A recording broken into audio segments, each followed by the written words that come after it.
Warahmatullahi wabarakatuh. Pada kesempatan kali ini saya akan membahas materi tentang diksi yang diberikan oleh Bapak Ibnu Surya Pratama selaku dosen pengampu mata kuliah Bahasa Indonesia. Sebelum itu, perkenalkan, nama saya Azan Jani Akbar dengan NPM 2451 020081 perwakilan dari kelompok 4. Dan rekan saya ada Ayu Deswita, Bintang Kudus, Dita Dirganingsih, dan Siva Anajwa. Saya akan membahas materi tentang pengertian diksi, fungsi diksi, prinsip pemilihan diksi, jenis-jenis makna kata, dan relaksi makna. Materi yang pertama, pengertian diksi. Diksi adalah pilihan kata. Maksudnya, kita memilih kata yang tepat untuk menyatakan sesuatu. Dalam Kamus Besar Bahasa Indonesia, diksi adalah pilihan kata yang tepat dan selaras dalam penggunaannya untuk mengungkapkan ide atau gagasan sehingga diperoleh efek-efek tertentu seperti yang diharapkan. Ada dua istilah yang perlu dipahami berkaitan dengan pilihan kata ini, yaitu pemilihan kata dan pilihan kata. Kedua istilah itu harus dibedakan di dalam penggunaannya.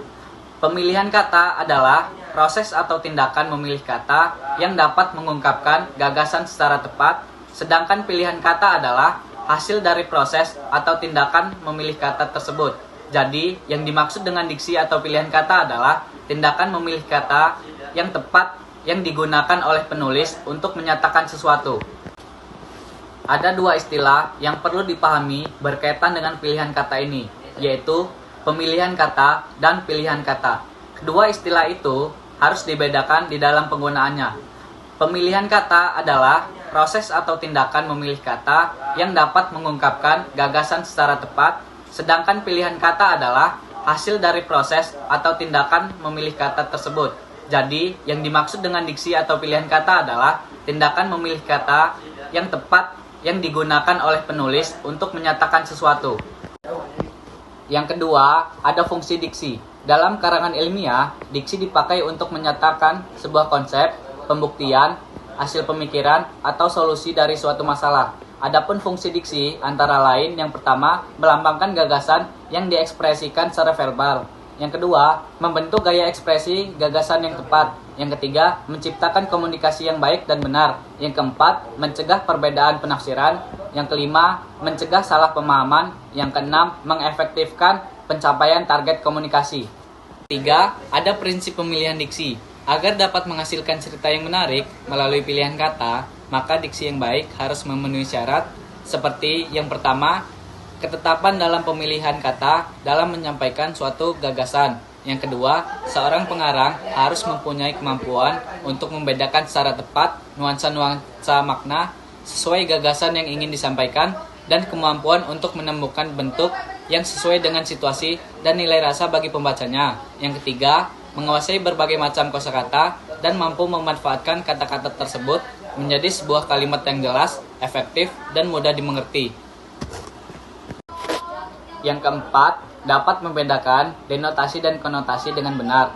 Makna denotatif adalah makna dalam alam wajar secara eksplisit. Makna wajar ini adalah makna yang sesuai dengan apa adanya. Denotatif adalah suatu pengertian yang terkandung sebuah kata secara objektif. Sering juga makna denotatif disebut makna konseptual. Kata makan misalnya bermakna memasukkan sesuatu ke dalam mulut, dikunyah, dan ditelan. Makna kata makan seperti ini adalah makna denotatif. Makna kata abstrak dan kata konkret. Kata yang acuannya semakin mudah diserap panca indera disebut kata konkret.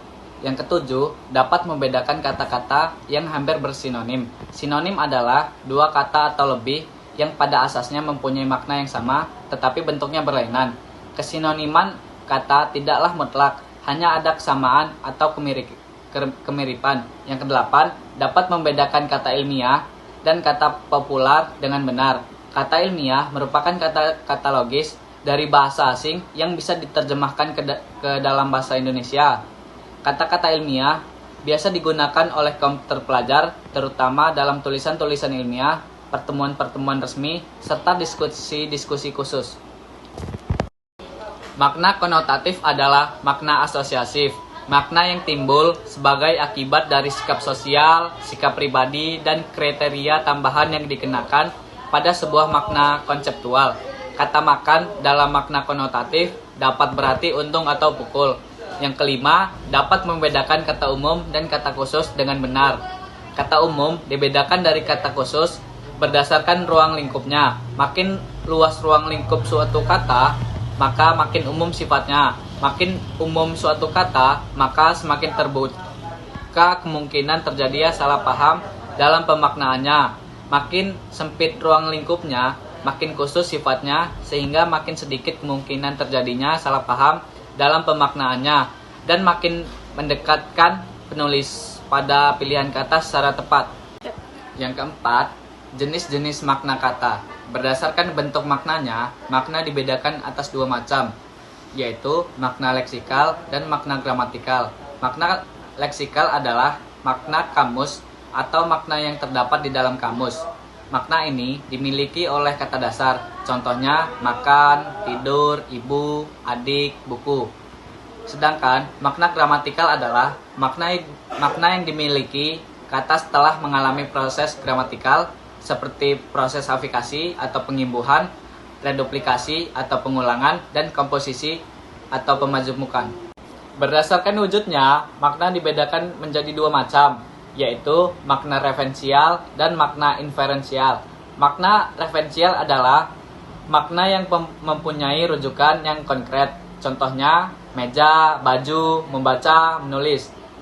Makna inferensial adalah makna kata yang tidak mempunyai rujukan yang konkret, contohnya baik, indah, sedih, gembira. Yang kelima, ada relasi makna. Yang pertama, ada antonim. Antonim adalah suatu kata yang berlawanan makna dengan kata lain. Yang kedua, polisemi. Polisemi adalah kata-kata yang memiliki arti lebih dari satu. Yang ketiga, homonim. Homonim adalah dua buah kata yang bentuknya sama tapi maknanya berbeda. Yang keempat, ada hipernim dan hiponim. Hipernim adalah kata yang mewakili banyak kata lain.